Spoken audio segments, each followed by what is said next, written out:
Plus d'une semaine après l'annonce de l'exil de son père, le roi Felipe d'Espagne tente, tant bien que mal, de reprendre le cours de son règne.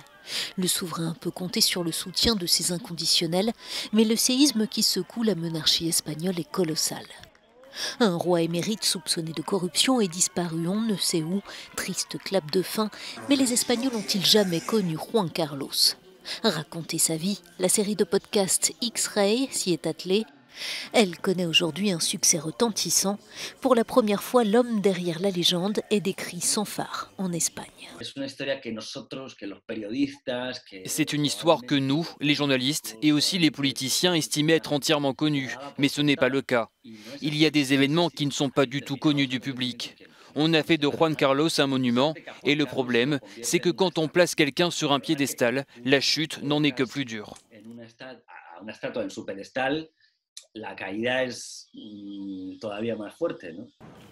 Élevé dans l'ombre de Franco, il fit le choix assumé de la transition démocratique et de la monarchie constitutionnelle, ce qui lui valut l'admiration de tous.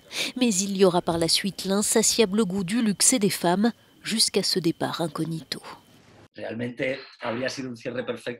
Ce dernier acte de l'évasion aurait constitué la fin parfaite. C'est un homme qui lutte pour le trône, mais qui en réalité ne veut pas occuper cette place. Ce qu'il veut, c'est s'évader avec les moyens auxquels la plupart des êtres humains ont recours pour s'évader.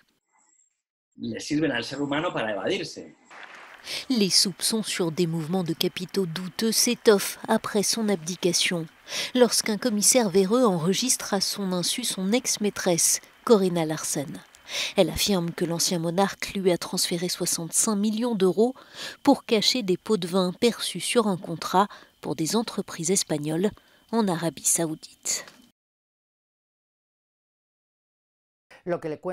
Ce qu'elle raconte à Villarejo, qui l'enregistre, et ce qu'elle raconte en Suisse sont deux versions qui n'ont rien à voir.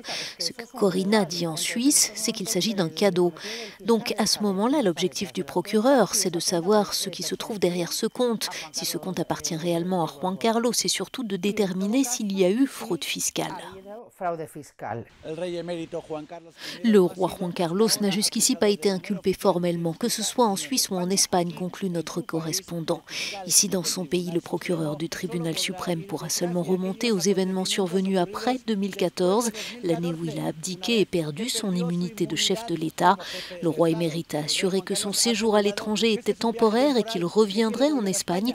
Il espère laver sa réputation, mais le lien avec le peuple semble avoir été rompu. En Madrid, Jaime Velázquez, Euronews.